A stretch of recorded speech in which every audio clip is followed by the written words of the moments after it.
Kini waktunya menabur dan menuai, membangun prasarana dan mereformasi gereja sehingga tidak seorang pun yang berkekurangan.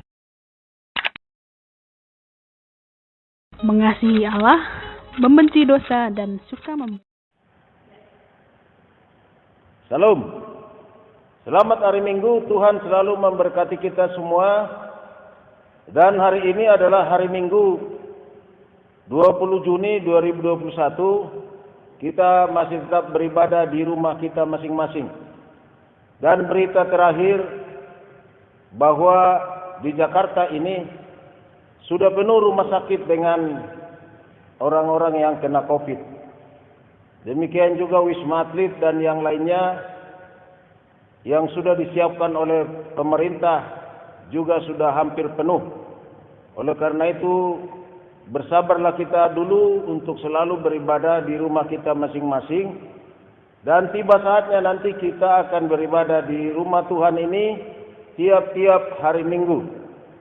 Jadi kita masih tetap beribadah 1 kali 1 bulan beribadah di rumah Tuhan ini. Sebelum kita masuk dalam renungan firman Tuhan, kita akan mendengar dulu satu pujian dengan judul Tuhan, inilah hidupku.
Bapak Ibu saudara-saudara yang kasih Tuhan, sebelum kita merenungkan firman Tuhan, marilah kita lebih dahulu berdoa.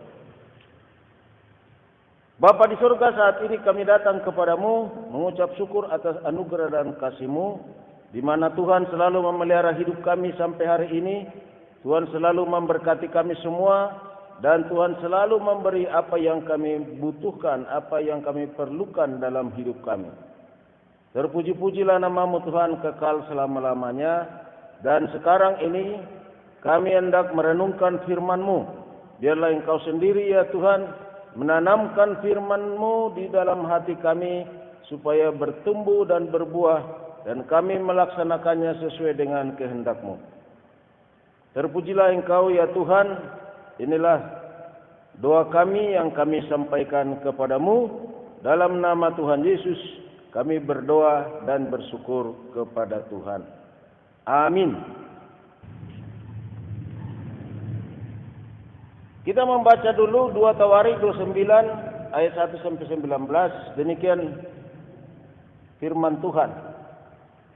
Berkatalah Raja Daud kepada segenap jemaah hal itu, Salomo, anakku yang satu-satunya dipilih Allah, adalah masih muda dan kurang berpengalaman.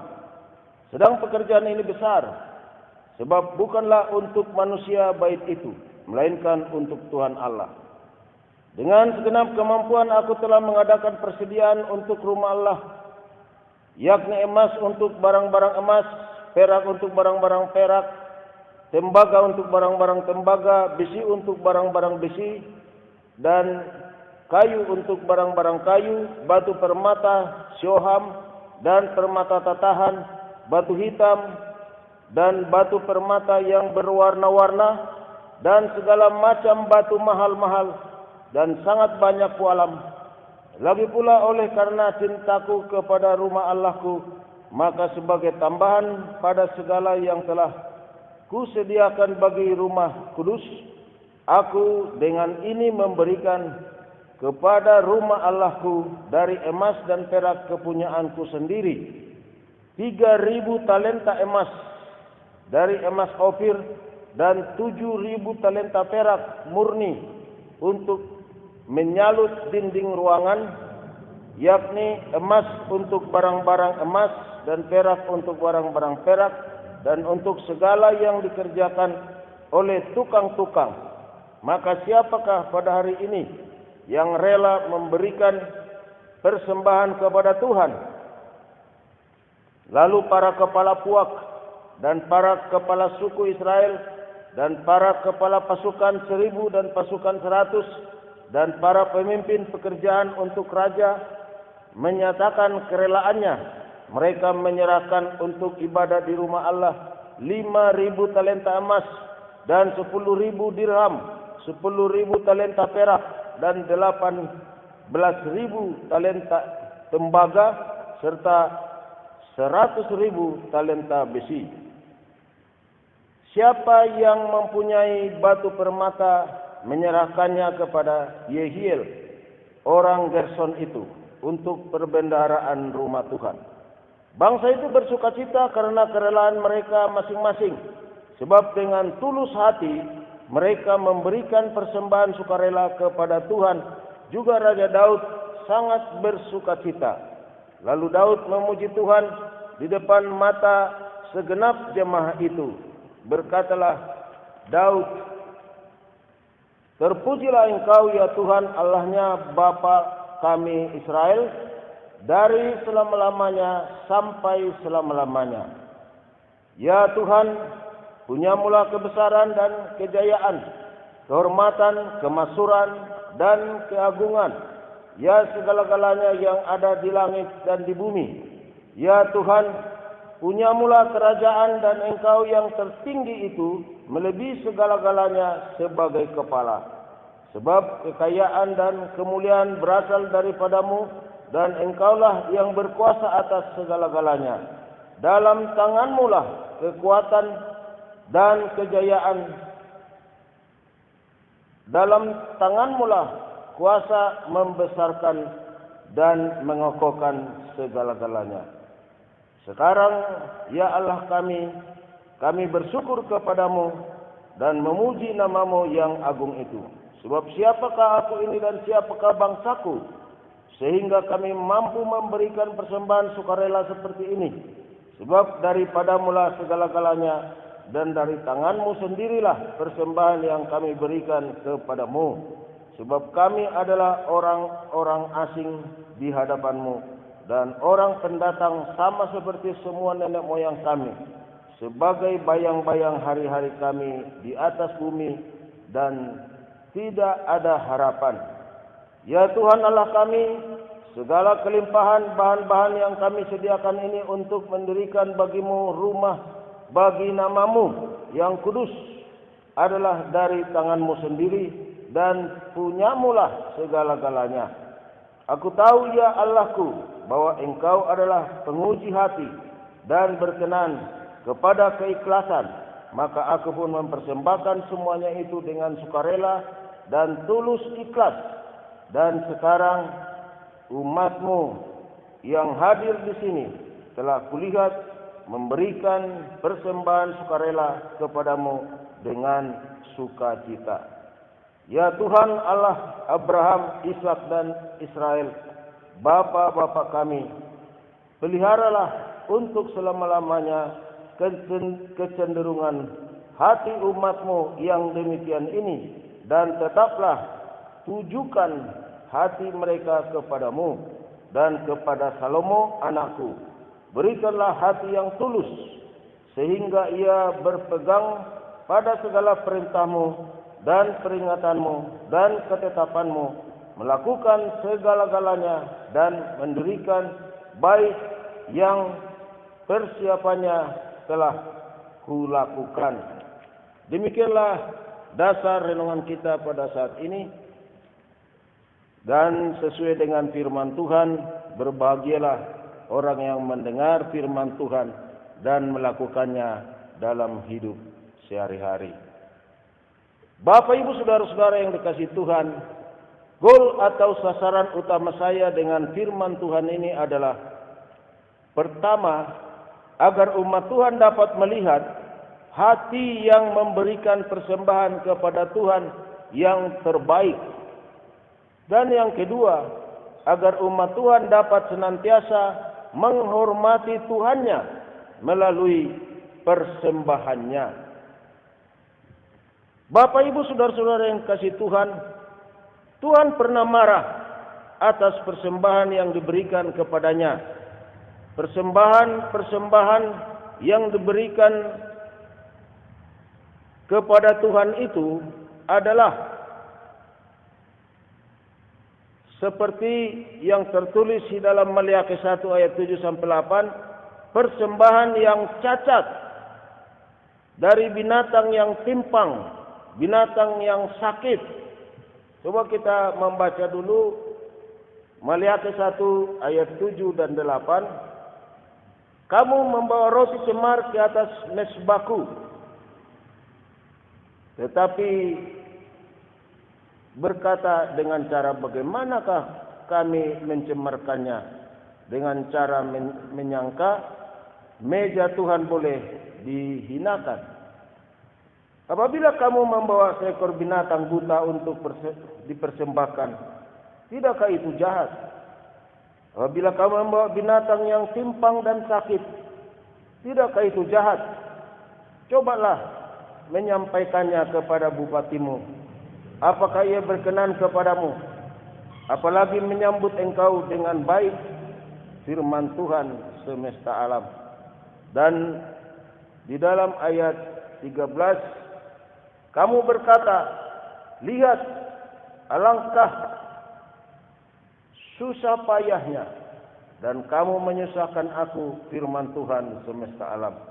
Kamu membawa binatang yang dirampas, binatang yang timpang, dan binatang yang sakit. Kamu membawanya sebagai persembahan. Akan berkenankah aku menerimanya dari tanganmu, firman Tuhan? Terkutuklah penipu yang mempunyai seekor binatang jantan di antara kawanan ternaknya yang dinasarkannya, tetapi ia mempersembahkan binatang yang cacat kepada Tuhan. Sebab aku ini raja yang besar, firman Tuhan semesta alam, dan namaku ditakuti di antara bangsa-bangsa. Jadi Tuhan sangat marah dengan persembahan seperti yang kita baca tadi. Binatang yang cacat dan juga binatang yang dirampas, binatang-binatang yang sakit. Tuhan tidak berkenan dengan persembahan tersebut. Tuhan marahi umatnya dengan persembahan-persembahan yang tidak benar tadi, dengan kata-kata seperti yang kita baca di dalam Maleakhi 1 ayat yang ke-6. Seorang anak menghormati bapaknya dan seorang hamba menghormati tuannya. Jika aku ini bapa, di manakah hormat yang kepadaku ini? Jika aku ini tuan, di manakah takut yang kepadaku ini? Firman Tuhan semesta alam kepada kamu, hai para imam yang menghina namaku. Tetapi kamu berkata, dengan cara bagaimanakah kami menghina namaku? Tuhan menganggap umatnya tidak lagi menghormati namanya. Tidak lagi ada rasa takut kepadanya. Dan umatnya terlalu menghina Tuhan. Semua itu karena persembahan-persembahan yang tidak baik, persembahan yang cacat, persembahan-persembahan hasil kejahatan, serta persembahan nazar yang tidak dilaksanakan dengan konsekuen atau sesuai dengan yang dijanjikannya. Bapak Ibu saudara-saudara yang kasih Tuhan, Tuhan ingin agar persembahan-persembahan yang diberikan kepadanya hendaklah mengagungkan nama Tuhan, serta benar-benar bersyukur atas segala berkat dari Tuhan. Tema kita kali ini adalah persembahan yang menyenangkan hati Tuhan. Sebagai dasarnya adalah 2 Tawarik 29 ayat 1 sampai 19 yang sudah kita baca tadi. Menjelang berakhirnya Daud menjadi raja Israel, atau sebelum dilantiknya Salomo menjadi raja Israel, Daud mengumandangkan suatu pujian kepada Tuhan. Dalam pujian Raja Daud ini yang sudah kita baca tadi, ada 5 hal yang dapat dilihat isinya yang disampaikan kepada Tuhan. Yang pertama, sangat mengagungkan Tuhan di atas segalanya. Itu terlihat di dalam ayat 10 sampai 12 dari 1 Tawarik 29 tadi. Dan yang kedua, menyatakan rasa syukur kepada Tuhan. Terlihat di dalam ayat 13. Dan yang ketiga, mengakui bahwa persembahan yang mereka berikan berasal daripada Tuhan semata. Itu kita bisa lihat di dalam ayat 14 sampai 16. Dan keempat, memberi persembahan kepada Tuhan dengan keikhlasan dan ketulusan hati dan kerelaan hati serta dengan sukacita. Seperti yang dikatakan di dalam 1 Tawarik 29 ayat 17. Dan terakhir yang kelima adalah mohon kepada Tuhan agar selalu memelihara kecenderungan hati umat Tuhan yang memberikan persembahan seperti itu, yaitu ikhlas, tulus hati, rela dan sukacita. Memang sebelumnya umat itu telah memberikan bersama pemberian Raja Daud kepada Tuhan suatu persembahan yang sangat fenomenal atau sangat banyak, yaitu yang akan dipergunakan untuk pendirian pembangunan rumah Tuhan. Seperti yang dikatakan dalam 1 Tawarik 29 ayat 1 sampai 19. Di dalam 1 Tawarik 29 ayat 1 sampai 9 dijelaskan Raja Daud telah mempersiapkan segala sesuatu dengan segala kemampuannya untuk bahan-bahan pembangunan rumah Tuhan seperti barang-barang emas, perak, tembaga, besi, kayu, batu permata syoham, batu permata tatahan, batu hitam, batu permata yang berwarna-warna, dan segala macam batu mahal-mahal yang sangat banyak pualam. Dan dari Raja Daud sendiri telah memberikan lagi 3.000 talenta emas, yaitu dari emas Ofir.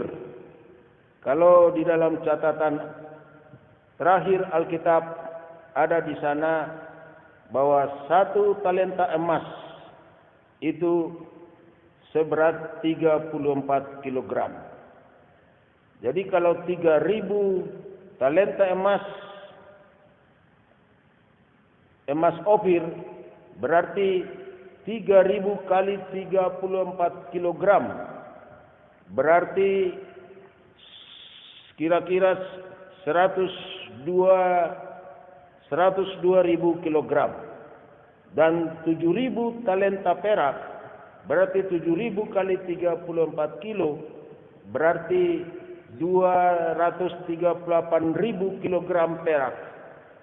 Dan setelah Raja Daud menantang umat agar memberi juga persembahannya, maka umat itu memberikan 5.000 talenta emas, berarti 5.000 kali 34 kilogram sama dengan 170.000 kilogram emas. Dan 10.000 dirham, 10.000 talenta perak, yaitu 10.000 kali 34 kilogram sama dengan 340.000 kilogram talenta perak. Dan 18.000 talenta tembaga sama dengan 612.000 kilogram tembaga. Dan 100.000 talenta besi itu sama dengan 3.400.000 kilogram besi. Dan juga batu-batu permata lainnya diserahkan kepada Yehiel. Dan bangsa itu memberi dengan sukacita, dengan kerelaan, dan dengan tulus hati. Persembahan-persembahan yang telah mereka berikan kepada Tuhan telah tentu sangat menyenangkan hati Tuhan. Hal ini terbukti setelah diresmikan bait suci atau rumah Tuhan ini. Tuhan sangat berkenan, yaitu Tuhan berkata di dalam 2 Tawarik 7 ayat 11 sampai dengan ayat 16. Dikatakan di sana bahwa Tuhan telah mendengar doa mereka, dan Tuhan tidak menutup langit, dan Tuhan akan mencurahkan hujan. Tuhan tidak akan membiarkan hama menghancurkan tanaman mereka. Tuhan menguduskan rumah Tuhan supaya namanya tinggal di situ selamanya. Bapak Ibu saudara-saudara yang dikasihi Tuhan, acuan untuk memberi persembahan yang menyenangkan hati Tuhan adalah: pertama, motivasi pemberian persembahan adalah untuk mengagungkan nama Tuhan. Dan kedua, benar-benar menunjukkan kepada Tuhan rasa bersyukur atas berkat-berkat daripada Tuhan. Dan ketiga, mengakui bahwa apa yang kita miliki atau yang kita peroleh dari hasil kerja, hasil usaha, benar-benar kita akui berasal daripada Tuhan. Dan keempat, mempersiapkan diri untuk memberi persembahan kepada Tuhan atau mempersiapkan persembahan yang akan diberikan kepada Tuhan. Dan kelima, beri persembahan dengan ikhlas, dengan kerelaan hati, dengan sukacita, dan dengan ketulusan hati. Inilah acuannya untuk memberi persembahan yang menyenangkan hati Tuhan. Sebagai contoh yang pernah saya lihat sendiri di dalam ibadah, sewaktu saya sedang mengikuti ibadah di luar negeri. Yang pertama di Korea dan yang kedua di Amerika Serikat. Ketika saya di Korea, di kota Daegu, waktu itu saya mengikuti ibadah dari satu gereja Presbyterian. Semua anggota gereja sudah mempersiapkan persembahannya di dalam amplop masing-masing. Mereka telah mempersiapkan persembahan-persembahan mereka itu di rumah mereka masing-masing. Dan ini merupakan suatu yang saya salut. Dan mereka adalah umat yang benar-benar mempersiapkan persembahan yang terbaik untuk Tuhan. Dan yang kedua, ketika saya di Amerika Serikat, di kota Maryland, yaitu gereja pusat dari From the Heart Church Ministry sedunia,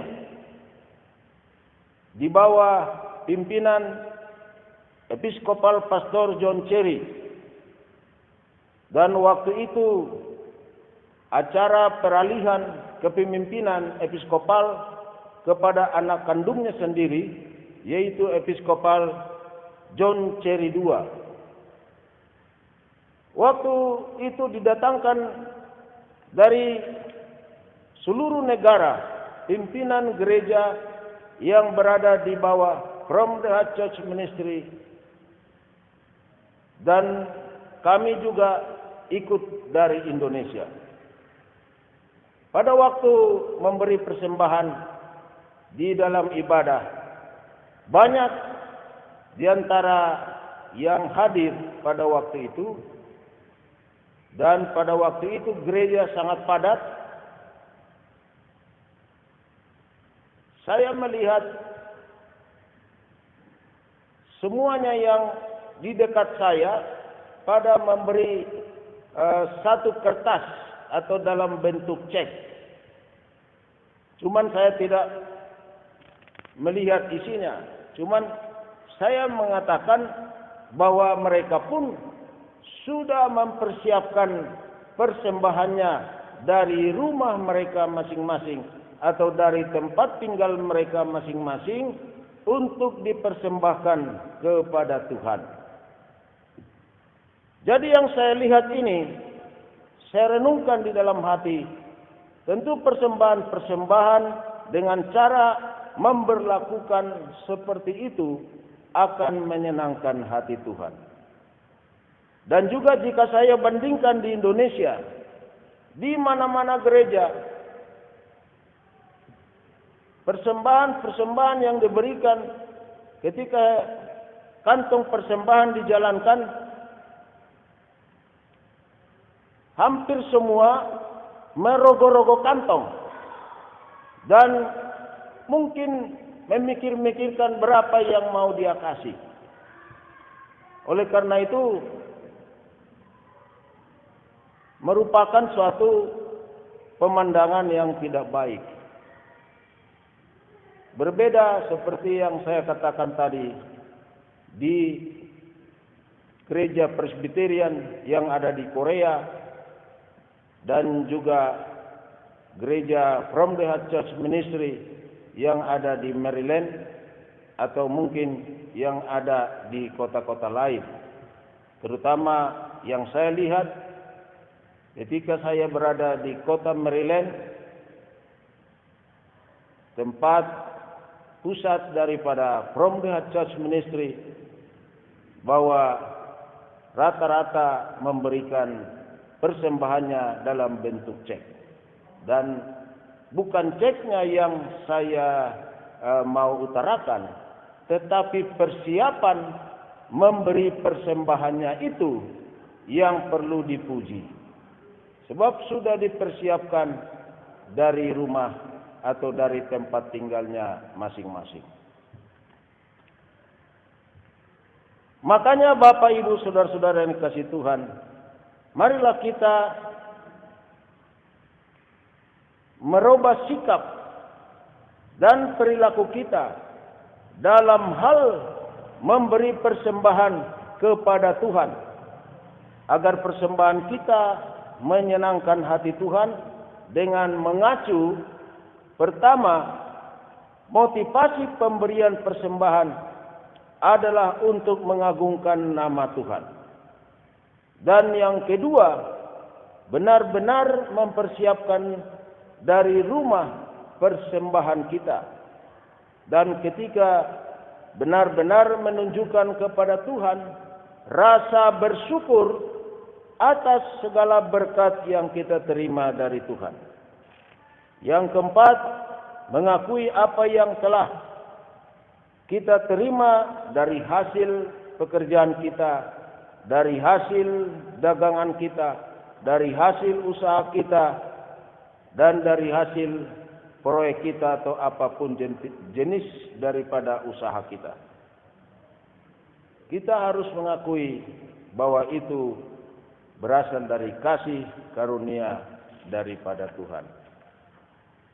Dan kelima, tidak memberi yang cacat atau yang sekedar, tetapi yang sesuai dengan berkat yang Tuhan telah berikan kepada kita. Pokoknya tidak yang buruk-buruk, seperti yang dikatakan dalam Ulangan 17 ayat yang pertama. Janganlah engkau mempersembahkan lagi bagi Tuhan Allahmu lembu atau domba yang cacat, yang ada cacatnya, atau suatu yang buruk, sebab yang demikian adalah kekejian bagi Tuhan Allahmu. Dan sepanjang kitab Bilangan, Tuhan meminta kepada umatnya agar memberikan yang terbaik, semua yang terbaik, tepung yang terbaik, segala yang terbaik dari minyak, yang terbaik dari anggur, yang terbaik dari gandum, yang terbaik dari lembu betina, yang tidak bercela, tidak ada cacatnya, dan yang terbaik dari binatang yang dipersembahkan kepada Tuhan. Itulah persembahan yang menyenangkan hati Tuhan, yang terbaik, dan yang terbaik. Bacalah kitab Bilangan seluruhnya, maka kita bisa bertemu dengan kata-kata yang terbaik, yang tidak bercela dan tidak ada cacatnya. Jadi Bapak Ibu Saudara-saudara yang dikasihi Tuhan, jika kita hendak diberkati Tuhan, marilah kita lakukan kelima hal yang kita sudah utarakan tadi. Pasti persembahan kita akan berkenan di hati Tuhan. Berikanlah yang terbaik, yang menyenangkan hati Tuhan. Amin. Mari kita berdoa. Bapa di surga, saat ini kami datang kepadamu, kami mengucap syukur atas anugerah dan kasih-Mu, di mana Tuhan telah memberkati kami untuk merenungkan firman-Mu, supaya kami selalu mempersiapkan diri, selalu memberikan yang terbaik, kepada Tuhan. Oleh karena itu Tuhan, berkatilah kami supaya kami terhindar daripada segala yang tidak berkenan di hati-Mu, bahkan terhindar dari kemarahan daripada Tuhan, yaitu selalu meremehkan untuk memberi persembahan kepada Tuhan. Oleh karena itu Tuhan, berkatilah kami semua. Berkati kami terutama untuk mengakui bahwa apa yang kami terima, apa yang kami peroleh, semua itu berasal dari anugerah dan kasih Tuhan. Sehingga kalau kami selalu memberi yang terbaik, kami akan diberkati Tuhan dengan limpahnya. Terima kasih ya Tuhan. Kami serahkan kepadamu Tuhan, memberkati umat-Mu semua, anggota yang selalu setia untuk ibadah, baik di rumah Tuhan maupun di rumah mereka masing-masing. Biarlah Tuhan memberkati semua pekerjaan usaha, menambahi rezeki, memberkati anak-anak yang masih sekolah, yang masih TK sampai perguruan tinggi, memberkati yang masih balita, dan Tuhan juga memberkati yang mengalami sakit penyakit. Tuhan jamah dan Tuhan sembuhkanlah mereka. Tuhan juga memberkati bangsa dan negara kami. Biarlah Tuhan memberkati Bapak Presiden kami, Wakil Presiden kami, untuk bisa mengatur negara ini dengan baik dan sejahtera. Berkatilah khususnya lembaga gugus tugas yang sudah dibentuk oleh pemerintah kami untuk bisa menangani COVID yang melonjak terakhir-terakhir ini. Dan Tuhan memberkati kami semua supaya selalu menyadari betapa pentingnya melaksanakan protokol kesehatan. Tuhan memberkati kami semua, memberkati yang sudah ada di rumah sakit, yang masih di Wisma Atlet atau di tempat yang lain, khususnya di Jakarta ini. Biarlah Tuhan memberkati supaya mereka semua sembuh dan pulang ke rumah dengan bahagia dan sukacita. Terima kasih Bapa di sorga, kami menyerahkan seluruh kehidupan kami semua, pelayanan kami, dan Tuhan memberkati umat-Mu supaya selalu setia kepadamu, selalu setia beribadah kepada Tuhan. Sekalipun di rumah masing-masing, kami sudah lebih dari 1 tahun beribadah di rumah. Biarlah Tuhan jauhkan kami dari kebosanan, karena kami tetap berkomitmen bahwa kami dan seisi rumah kami akan selalu beribadah kepada Tuhan. Terpujilah Tuhan kekal selamanya. Dalam nama Tuhan kami Yesus Kristus, kami sudah berdoa dan mengucap syukur kepadamu ya Tuhan. Amin.